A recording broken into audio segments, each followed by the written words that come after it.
My go-to would be an LA2, to be quite honest with you, and not the old one, but the 80s one because it's a bit All right. faster. All right.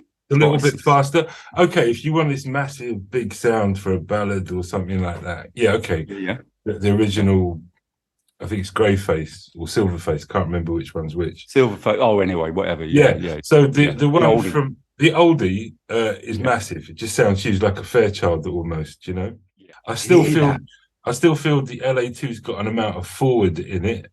Yeah. You know, bit of punchiness. Yeah. Bit of crunches, but it brings that sound to the forefront.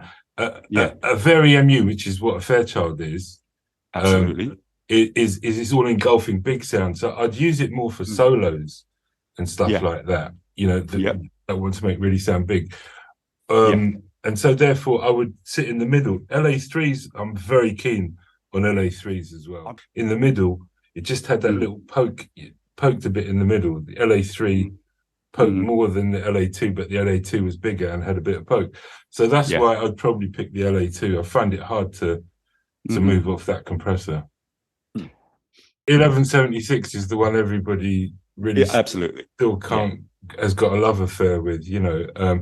But for me, I like a more open sound than that.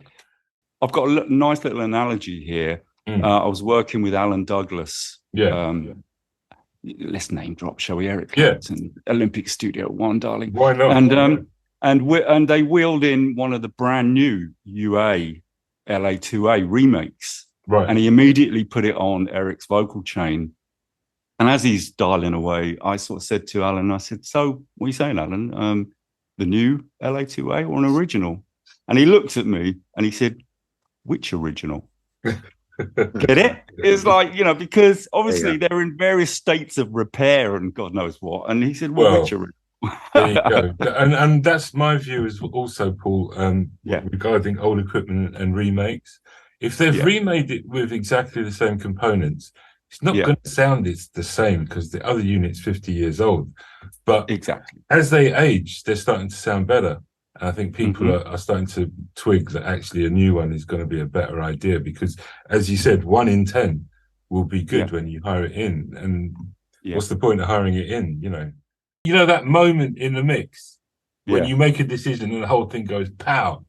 And I still audition it, even as much as I know about sound and equipment.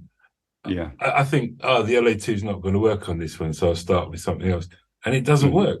And you pop the LA2 on and it works. And you thought, hold on a sec, I thought I knew that this was going to work, but I still audition it now, you know?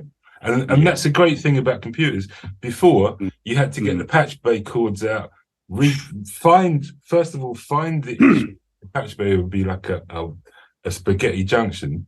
Yeah. You know, 3 to 4 minutes later, you've got it in and you've lost the vibe, you know. Digital, you just go click, no, that one, boom. Yeah, absolutely. I'm really hearing that, man. So LA2A for you, I get it. Yeah, that's my only concern, but you are an out-and-out expert beyond me, is the lack of control over there. You can't actually control the attack. Well, you can control how sensitive it is to certain frequencies. If, for instance, you want to grab some of the presence region or spitting or teeing or popping or something, you just set it to a mid frequency and it triggers. So you're side chaining the input to it. Kind of, basically, side chaining the input, exactly. Yeah. Can I ask you a question, Marcellus? Yes, of course. So, with the UA audio, do you find it works the same way for you, or similar? I mean, similar go-to on that as well. Yeah, I do. I use that trick on the LA2 in the box. There's a little tweaker adjustment on the front, and it says HF on clockwise, and boom. So I just play with that a lot. Also, I might EQ it into the compressor a certain way, and then set the opposite of that EQ after it, so I can get the compressor to be more responsive.